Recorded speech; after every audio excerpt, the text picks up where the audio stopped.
and welcome back to episode 7 of How About Them Podboys. It's been a little bit with your host. We had to miss an episode, unfortunately. We'll get into the reasons behind that one. But welcome back to another episode of your favorite podcast talking about America's team, the Dallas Cowboys, the highs and the lows that it brings us, the tears it brings me, unfortunately, the anger it brings me. But it's another glorious day to get to talk about, the best game in the world, right? The NFL, and bring up all the good and the bad from this past NFL week. So, what's some things on your mind since the last time we've talked? Yeah, no, it's been a minute, man. School low key been kicking my ass a little bit. Got an accounting class that's kind of I don't know how accountants do it, but I'm in a beginner's level for that one. That one's kind of tough, but other than that, it's been good. Had some emotional roller coasters on Sundays, but we're gonna get through it, I think. And you gotta just pray that next Sunday looks a little different.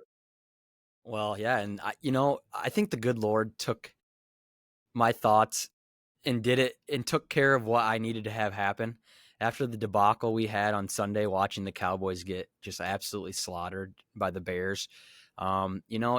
He went out of his way to look for me and take care of my needs. He said, "Hey, you no longer want to watch this abysmal football team play another game, so we're going to take your internet away from you. We are going to cut your fiber optic line.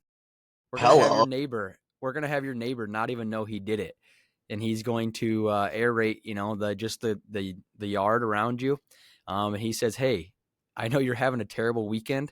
Let me just go make it worse. Let's cut your internet altogether." So that's where we've been, and that's why we've missed an episode. And our viewers were clowning us out there. I'm sure you've seen some comments on TikToks and stuff. They're clowning my take, man, and I had no way of getting back to them. No way to get back at the haters.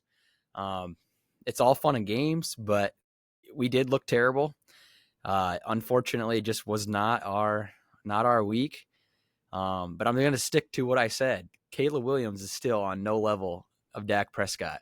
I don't care what any of the viewers say. I don't care what any of the listeners think. Yes, our Cowboys defense is atrocious and makes every quarterback feel like they're the best in the league.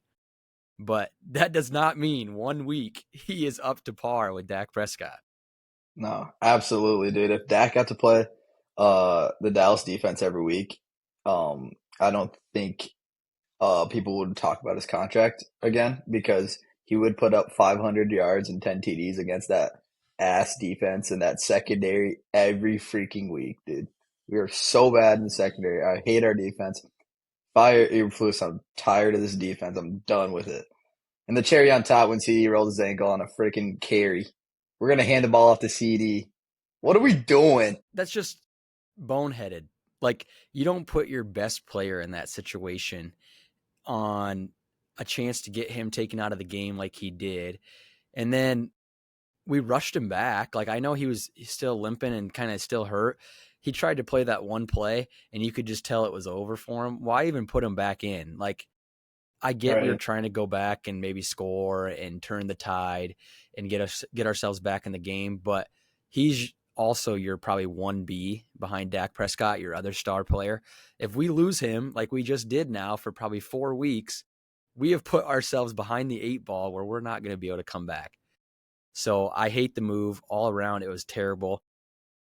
We'll dive into that here in a second, but why don't we Yeah. start on a higher note, a little lighter note for us? It's going to be a little dimmer, a little lower light podcast for us to have to talk about our low lights. Let's get back to, what we do best, what you've done best over the last 2 Hell yeah. weeks, and let's have Co give back to the community. So again, remember everybody, hashtag Co for the community, hashtag Co knows. So we'll talk about Thursday night, and he might even give you some Sunday night early leads on some good bets. So Co, I'll turn it over to you and give me your best ones. Absolutely. So last week, guys, we did. I did get a prop that get us a winner again if you guys use it. I said if you weren't too real excited about the first time score with Khalil, I said to sprinkle him on any time, and Shakir did get in last Thursday against the Dolphins, so that was a good win. It was plus 235, so that's great value in that touchdown if you guys got that. Drop your slips in the comments if you guys cash on that one. That'd be great. This Thursday we've got the Cardinal Seahawks, right? Um, and my first TD scorer for this game is going to be Kenneth Walker. I'm going to go Kenneth Walker, first TD of the game. Let me check those odds. I think those odds are going to be around maybe 700, 800. I'll have to look into that. But then my lock, or another one, I would sprinkle if the fans aren't really happy with the first CDs. And I'm throwing the first CDs out, guys, because these are just like a one in, thousand type of play. There's just something to get your money up quick. And I know we hit one of those this year so far. So we're 1 for 2 on the year. But just something to sprinkle on. I think a good prop this week is going to be Jackson Smith and Jigba anytime touchdown score. That kid has been an absolute beast this year. And I would take his over on receiving yards because I don't think the Cardinals secondary is going to be able to handle him. So those are my big props for Thursday night. And just to remember, everybody, recapping, this guy is on a heater. He hasn't even given out all his bets, all his winnings from the past couple weeks, from the past couple months.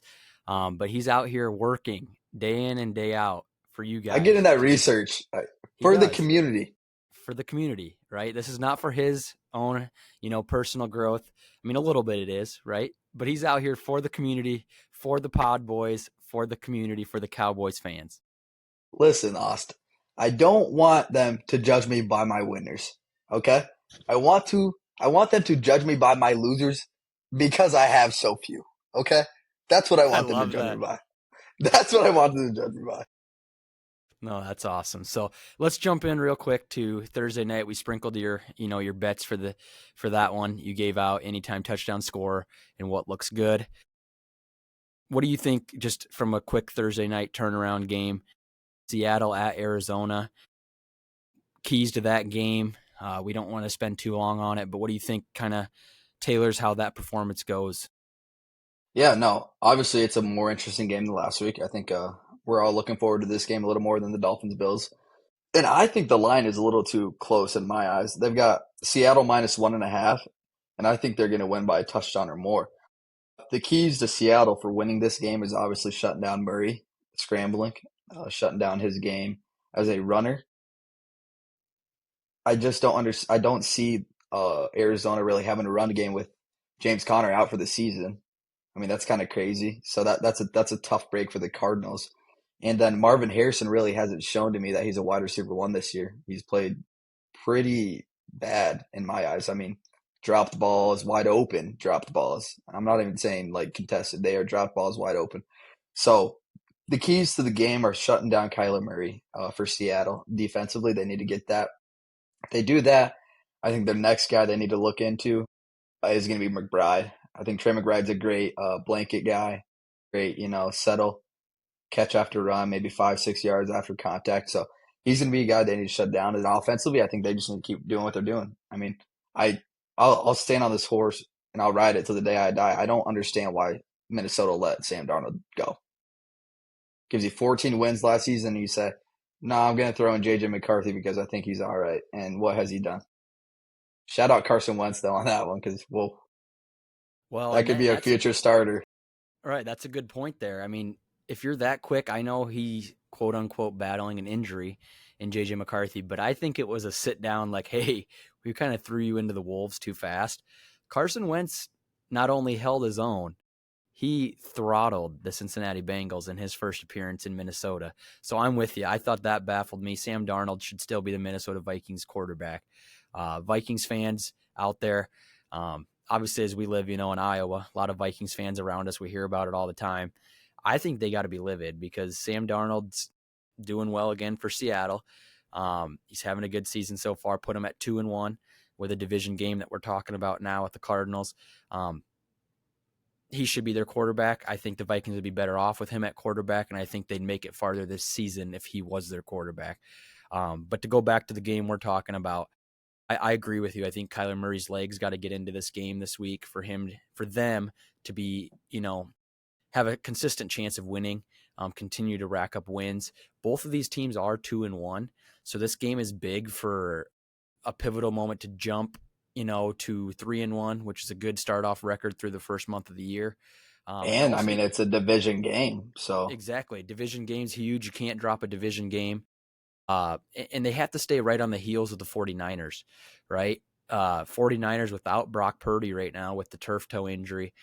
Um, this is a game where, you know, Arizona, if they want to be where they want to be, you can't get too far behind in a chase with teams like Seattle and San Francisco, because I don't think they have the type of roster to be able to come back from 2 or 3 games, back in the division late in the season. And then, like you said, losing James Conner with that injury for the entirety of the season is going to just hinder their offense a little bit. They're going to have to rely more on Kyler Murray being one of those, leading rushers, um, or helping their rushing attack, I should say. And then Marvin Harrison just hasn't played, up to par, up to his level that they need him to be successful. So I'm going with you. I think Seattle goes on the road to Arizona, and I think they actually dominate on Thursday Night Football. And I think Seattle jumps right back in at 3-1 on the 49ers' tails come Sunday. So, good wrap up on Thursday Night Football. Let's get into segment 2, talking about our team, our team, Dallas Cowboys, and why everybody's here. unbelievable. I'm Yeah, it's absolutely unbelievable. I'm going to start it off just with saying that I had to turn the TV off. One, because I had to go somewhere, but two, late in the fourth quarter, I could not watch any more of that. I was like, defensively, Eberflus, make an adjustment. Instead, we just sit in a zone after zone after zone after zone. And when we're in these, we're not getting a consistent pass rush to be worth anything. So Caleb Williams, who's a subpar quarterback, I'm sorry, I'm going to go out there again. Bears fans, you can come in my mentions, come in my DMs. I don't care. But he is a Pause. subpar quarterback. He is a subpar quarterback that should not be throwing for as many yards as he did against us, just picking apart Career our game. secondary. Career Career game game. against us. And for Eberflus to not, make any changes, it just shows that either one, he doesn't really care, or two, he's actually not sure what changes to make. I mean, our entire secondary uh, should be benched. We should go out to the free agent market and sign every free agent that's at least shown something. I don't care if they're year 15. Sign Stephon Gilmore. He'll give us more heart, more effort. Sign Justin Simmons, please. Sign him as a safety / corner. He'll give us more heart than that. Uh, I mean, there's guys out there. I'm glad to see Clowney will be active this week because he was a healthy inactive because of Trayvon Diggs coming back and playing. Well, Diggs should be almost sat because he can't even stay on his feet anymore. I don't even understand it anymore, dude. It's like, it's time to make a move. I don't know. Do we trade Diggs? This is a question for all of Cowboys Nation. But what do we get back from Diggs? I don't know. A You think corner? anybody's taking a chance anymore? Like we go I don't corner for corner know. switch? I'm just like I'm giving up on it. Like I really am. And how about we just sit the vets? I don't care how much experience you got. When a dude run by you every freaking play and there's nothing changes, get me someone that is not going to let that happen. I don't care if he's a rookie. It's 22 years old. Give me somebody. Well, and that's where we're depleted a little bit too. Like Kalen Carson, hurt, out. He is a younger guy at corner that maybe would at least have some fight. You know what I mean? But we're depleted on both sides of the football right now. Losing CeeDee Lamb is going to hurt us over the next few weeks because Pickens had a huge drop that went right through his hands for one of Dak's interceptions. Love Pickens, been playing well to that point. But when the wheels fell off, man, I'm telling you, the wheels fell off in all areas of that game. So not only did we lose, like that's a terrible loss. I was so riding high, like, oh, this is our get back game. And we talked about on the last episode how we're going to get right. We're going to be 2-1. We're going to be feeling good going into the home game against Green Bay. Well, instead, now we fell not one step back, but just like 10 steps backwards, where we're injured, we're depleted, we have no scheme, no identity on the defensive side of the football. I don't know how we come back from this. And I think we're in for a rude awakening come Sunday, especially with our offensive line depletement, right? We already talked about last week Cooper Beebe being out and Brock Hoffman stepping up. But now our probably best guy that was playing best on the offensive line already was rookie Tyler Booker. And now he's going to miss next 4 weeks minimum. I don't like our chances right now with where we're at. So I think this is where like we just get hit with a rude, like humbling experience, and it's this continuing cycle of off season. Oh, we got it. Like we're gonna be pretty good. Then we get the first week. It's like, oh, all right, we're not bad. We hung in with the Eagles. Then we go week 2 and we get our win. It's like, okay, like we're all right. Or no, we lost week 2, didn't we?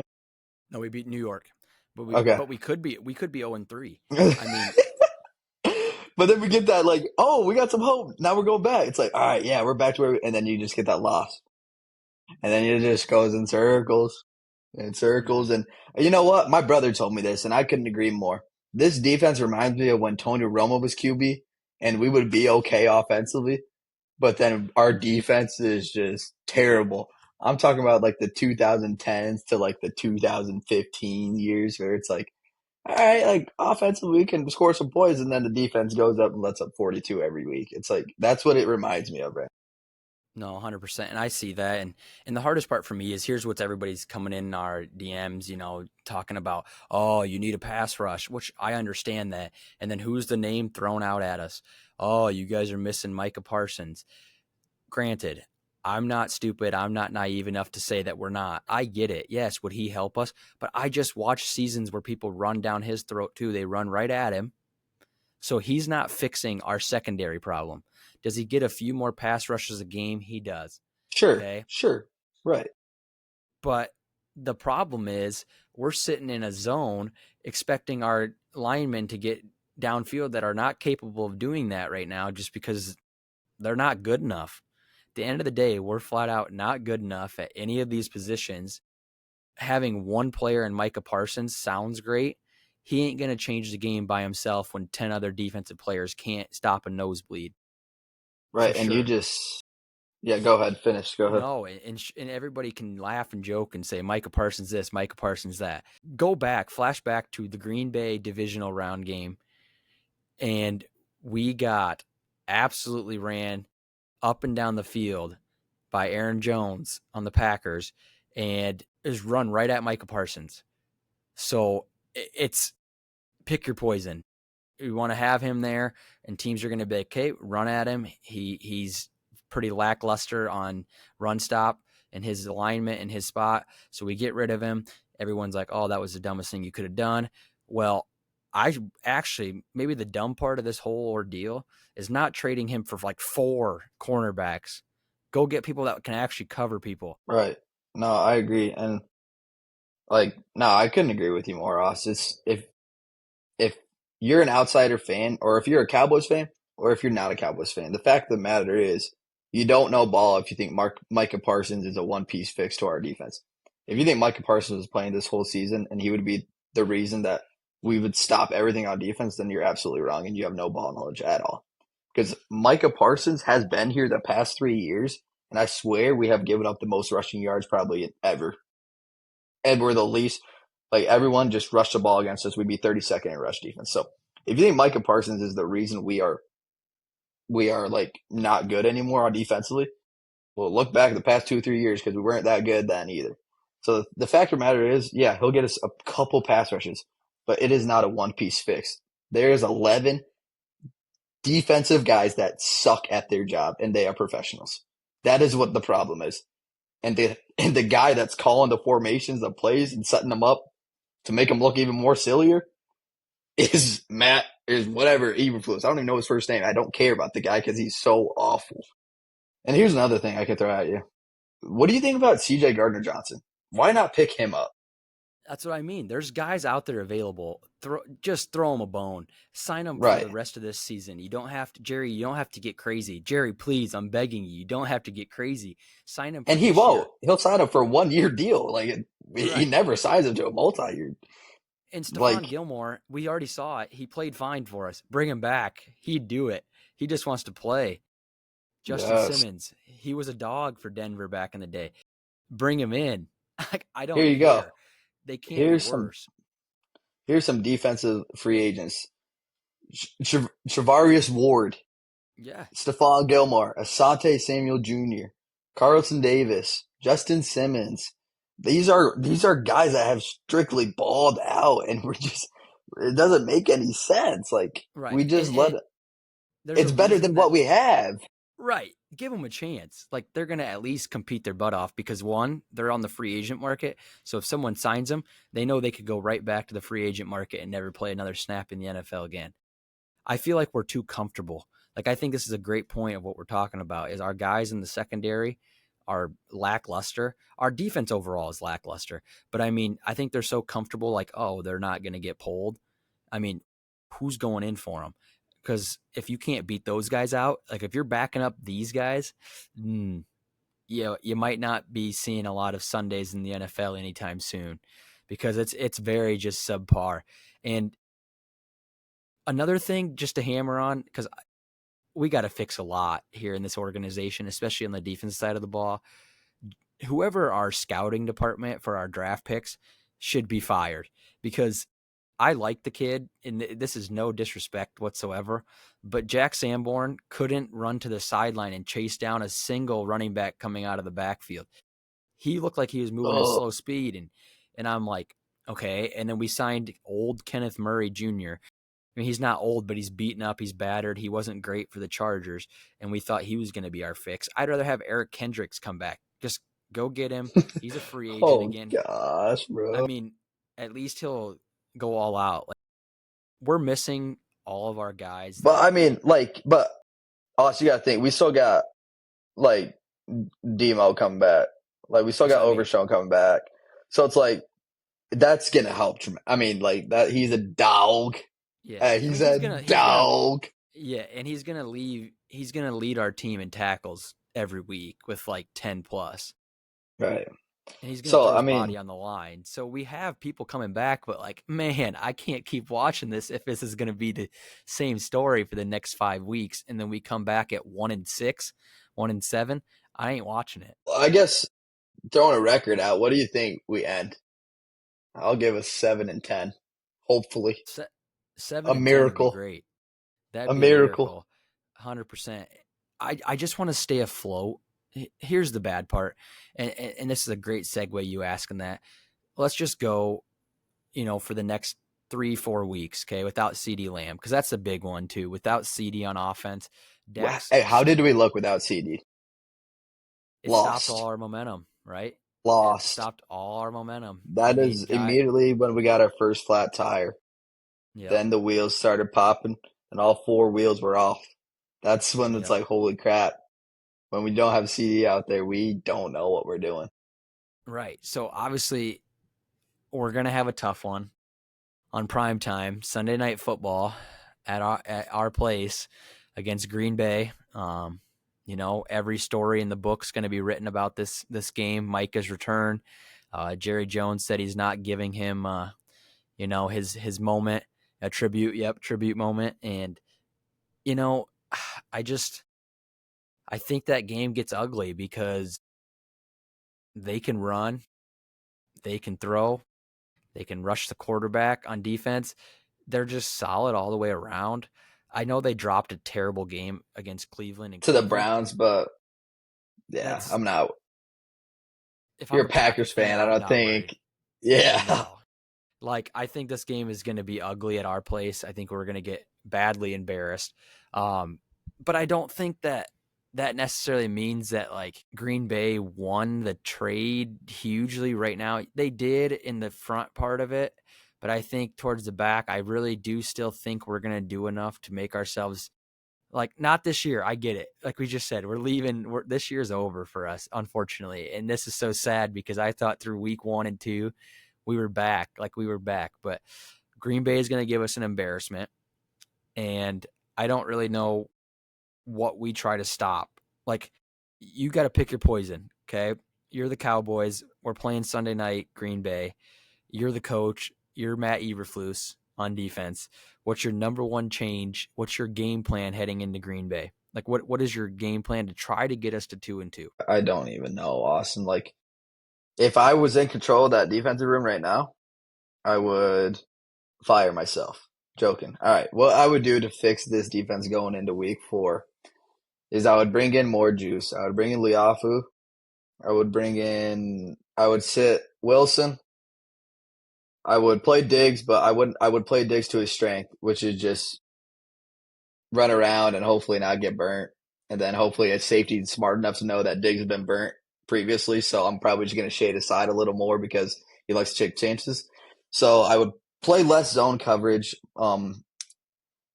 I would hopefully Bland is in, right? Are we getting Bland back? Or do we know about that? He's still questionable on Wednesday's practice. He was questionable and limited. So Okay, so then I don't know about that. I would have our linebacker. I would send a little more blitz packages because we need pressure on the guy, and I would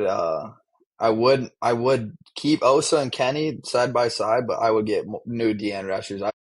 That 41, that Ezeki, blah blah blah blah blah, the Boston College like draft pick, I would mhm. sit his ass because he got his pressure rate was 0%. I don't even know how you can't even get a .1 percent pressure rate. Like that's unheard of. Like 0% pressure rate. Like you didn't get a like 0%. That is like I don't think that's got to be like a record. Like I don't think that's ever happened before. So I would sit him. I would sit Sam Williams because he's ass and he does nothing but talk and draw penalties on himself. And then I would get Marshawn Nealon back in. I would get him more reps, and then I would get Clowney on the other end because we need pressures. Like we need Jordan Love. I can't let him sit back and just do this thing and then just watch him score. And then you just look at the scoreboard and it's the first quarter and we're down 21-0. Right. And I think there's actually a disrespectful line for Green Bay right now. If I'm a Green Bay fan, Yeah, it's only six my and a half. yeah. I I think Green Bay is thinking they're putting up like a 21-piece win on us. Yes, 6.5. What are Yeah. the books thinking? And this is a huge game. I think we're both on the same page. I think we drop to 1-3. I think it gets ugly. Um, and I Yeah, think here's it's the bad part is then we have to play a couple more games at least without uh, CeeDee CD. Lamb. But we play Yeah, the Jets at New York. That's got to be a win, right? I mean, you got to try to win that game if you want to win some games. I have no idea even anymore. Like all these could be toss ups. Like they really are toss They ups. The be Jets, the Panthers just put BTA into the Falcons. Like I yeah, don't I even know if know. that's a guaranteed win anymore. I know, but those need to be. And I'd like to say we're 3-3 going into our last game without CD at home versus the Commanders. And then I would love to be 3-3 at that point. So if you can tell me we'll be 3-3 through 6 games, I think that would be a That's a tremendous. win. That would be a huge Yeah, win. that's a win. So that's what I'm hoping. Hey, remember, and we'll get this back out there as we get closer. But that Panthers game, you clipped it. You said defense will score. So now that we're Defense at will that score. point, we've seen. You still think our defense scores a touchdown that game? Defensively, we're going to be so sound and so collectively as one. We're getting a defensive score, baby. Week 7, week 6, whatever it is. I don't think we get it anymore. Hey, I'm booking it. I'll place a bet for the community. All right, that'll be the for the community bet. I love Yeah. it. No, that's awesome. So, well, that's enough sadness for the Cowboys for now. Let's get into our last segment for this episode. Let's talk about around the NFL. And our poll for the week, we should say, is we're ranking the top 3 quarterbacks in the NFL up to this point. Uh, I'll let you take the reins and kind of just walk us through 1 through 3, or you can go 3, 2, 1. I'm gonna kind of tell us why you ranked them in that spot up to this point, and what you're seeing from solid things from the quarterback position.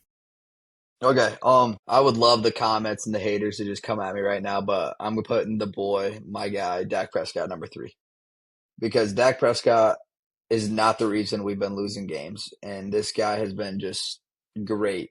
Has nothing but short, but great this year. And you can say whatever you want, and you can look at all the data, blah blah blah, this and that. If you have watched the Dallas Cowboys play, you can't point at number 4 and say he's the reason we're lost and he's the reason we're losing games. Okay, so Dak at number 3 is my solidified 3, and I just think he's balling. Like he is playing a great ball. And if he had a defense, like everyone would agree, but no one's going to agree with us because we're Cowboys fans, right? If you're wearing the star on the helmet, they're never going to give you credit. So Dak is my three. At number two, this may shock you, Austin. This may shock the community, but I've been watching some ball, and the guy that's been playing lights out in my eyes and is actually going to get a win this Sunday against the Philadelphia Eagles is my boy Baker Mayfield, dude. This guy is absolutely cooking this year, and I love to see it. This guy brings so much juice, dude. And I seen two, not one, but two game-winning drives against the Houston Texans and then the Jets. Like this guy is insane. So calm under pressure, runs the ball, and he'll run through a quarterback. He'll run through a linebacker. This guy has been throwing dimes, and he's really got a great connection with Imuka, bro. Him and Imuka's connection, he's probably turned into the wide receiver one over Mike Evans. Jake has played lights out this year, and I just like am rooting for the guy because I really love what he's doing. A guy that's been cut by the Panthers to a game-winning drive for the Chargers, or no, the Rams. A game-winning drive for the Rams. I flew in a day before that happened, and then gets his contract with the Bucks. I mean, how can you not root for this guy? So Baker's my two. Then number one, I think it's plain and simple. I don't think there's a lot of argument. I think you got to throw Josh Allen at one. The guy has stood on business for the first 3 weeks and has really shown why he was the MVP last year, and he picked up where he picked off last year. So Josh Allen's my one. No, I love that list. And with Josh Allen, you know, there was thoughts or I guess just opinions thrown out that he's playing the best any quarterback has played that position in NFL history was what Mike Greenberg on ESPN said on Get Up one morning. I don't know about going that far, but I I don't know about agree all with that. you. Right now, I don't know Josh about all Allen's that. got to be, at least top of the list in everybody's opinion watching, the NFL this season. So love your list. I love the throw in of Baker Mayfield. Absolutely agree with you. That dude is a unit. He's an absolute dog, like we like to say. He I'm a controls when dog. I'm a dog. I'm And a he dog. he had that awesome moment against Houston where he got front flipped on a quarterback just On going a to get fourth 15 and yards. three or Yeah. whatever it Yeah, and was, he gets flipped like 12, over. 15 yards, flips over, has a little injury, but gets up and starts jawing at the guy that just drilled him. I love talks it. talks his ish and then walks back to the Yeah, huddle, bro. It was insane. you It know, was cool. no, it's a great list. So I'm going to give you my top three quarterbacks at this point in the NFL season. And here's what I factor into it. For me, number one is that you got to take winning into account, right? Like you want a winner leading your Oh my franchise. gosh. I think At I the know end who you're gonna throw out here. at the end of the day, it's about winning games in the National Football League. You're paid at the quarterback position to lead your team, lead your franchise, and you only get judged on if you win or lose. So that's kind of my big factoring point in this list that I made. So here's the order I have. So at number three, unfortunately, he dropped his first game this week in a game that I talked about at Philadelphia. But I'm going to go Matthew Stafford. Matthew Stafford. I thought Okay. Matthew Stafford held his own. A seasoned vet in the league. Had every chance. He had his Rams on the road at Philly up 19 in Did the what he second needed to half do in and that got that game. game winning drive. Yeah, they got the game-winning drive. He drove it right down the field as easy as it could look. Got him to like a 37-yard field goal attempt. Gets blocked and returned for a touchdown. Absolute joke. That just shows me that Philly's pushing all the right buttons right now. They have the most loaded roster in the league. But number three for me, like I said, is Matthew Stafford, continuing to have elite arm talent, even at his age in the NFL. And like I said, taking into account continuing to win at this point in his career is really impressive. So he controlled that game at Philly. At number two, I'm going to factor in winning. This team is 3-0. I know who you're throwing out. Is The this? LA Chargers. Oh no! What? No, yes, Justin Okay. Herbert is my Okay. number two quarterback in the NFL. Yep. I know people out there are laughing. What are you watching? I'm watching an absolute winner play that position. He played on the Friday night after the opening game of the Dallas Philly game in Sao Paulo, okay, Brazil, and he beat Patrick Patrick Mahomes and the Mahomes. Kansas City Chiefs, right? And that's the same Patrick Mahomes that runs that division. Okay. And this is a still ever growing, still maturing Justin Herbert. He's leading that division right now. He's saying, hey, my time's now. I'm no longer waiting. I'm no longer taking a back seat to guys like Patrick Mahomes, right? I have a coach that understands me, puts me in my best position to succeed. Okay. He is a man amongst boys out there. He has a huge stature, huge arm talent. He's not afraid to go and get and fight for those tough yardage, extra yards that he needs to win close ball games. And that's why he's my number 2, right? There's no arguing that you're 3-0 at this point. He's making, his receiving core look like people that are fighting for all pro positions, right? They're trying to make the Pro Bowl because he's throwing them great balls. Quentin Johnson looking awesome as wide receiver 1 over there. Wide receiver 2, who is a guy that got traded back to the team, Keenan Allen, has had touchdown after touchdown here to this season, to this point Well, in you're the season. putting Allen over Lad. Well, I mean, and then Lad McConkey. That's 3 guys that he has looking really Yeah, good fighting for Pro Bowl spots. So Justin Herbert is my number 2 quarterback. And my number 1, I agree with you, is Josh Allen at this point. Again, you factor in the 3-0 record, you factor in the great comeback on opening night, or their opening night game with the Ravens. And hmm he's just at a different level than everybody else right now.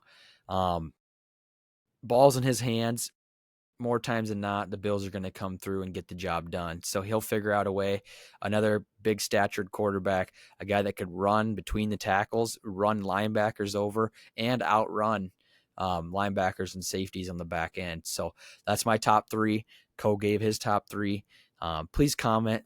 Let us know what you guys think of our top 3 if you disagree, and who your top 3 look like, because we'd love to continue to have banter back and forth with our viewers. I mean, I can't end this segment without throwing out one more QB. Let's hear it. And this is one I think you're going to be like, all right, low key, yeah. So my honorable mention and my number 4 spot is a guy that used to be in our division. No. Yes, Austin, you gotta believe it, dude. He is actually really, Danny Dimes is having Danny a hell of a Dimes. season. Is having He a is. hell of a season. And how bad does that make Daboll look? Like, I mean, But yeah. they didn't want any part of him on the roster. hmm Then he leaves and starts 3-0 and is beating good teams. Like these are no like cakewalks. Like he beat the Broncos. What was it? He beat the Broncos by 3. Herbert beat the Broncos by 3. Like I mean, Danny Dimes. And if you looked at some of his throws, and he is not just the thrower. The guy can run. Like he is a dual threat. With him, the only thing I don't like though is when I've got a parlay and Jonathan Taylor needs a touchdown and they're at the 1 yard line. And they feel the need that Taylor does all the work to give it to Danny Dimes on a QB sneak. Nah, if I'm the Colts offensive coordinator, they fixed it right by giving him 3 TDs last week. But I'm just saying for the future, Colts offensive coordinator, if you're listening to this, let's get Taylor in the end zone a little more. I also have him on the fantasy team, so I'd love to see him get in the end zone a little more. He's still getting in. Like this last week was his best week. He did have 2 touchdowns finally, but did he have 3? Yeah, 3 touchdowns, 3. and he still didn't win me my fantasy game. But that's another story. Well, when CeeDee Lamb goes out with 0.00 points, that That's kills gonna me when hurt. he's That might supposed to hurt a get little bit. 20.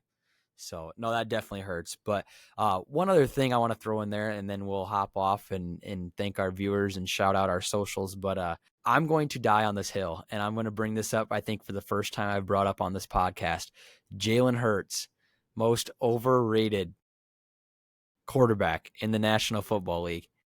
He, in my opinion, before people jump down my throat and say, "Oh, that's a horrible take," and he's a Super Bowl champ, and to me, what he reminds me of is the Brock Purdy treatment, the Jimmy Garoppolo treatment, like the San Francisco 49ers when they were making Super Bowls these last 5 years or so with different quarterbacks, you have the best roster in the NFL around you. You just have to not mess it up. And now, granted, Jalen Hurts played his best game of the season passing wise in the second half against the Rams. They did come back and win.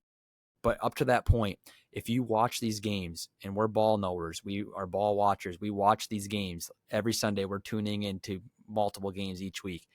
He doesn't throw for much yards. He misses wide open receivers from time to time. He doesn't get A.J. Brown and Devontae Smith involved until it's absolutely needed to be. But you have Saquon Barkley. You have a great offensive line. You have a D line that just disrupts everything. You have the best roster around you. All you have to do is not mess it up. So I don't want to hear that he's a top 5 quarterback.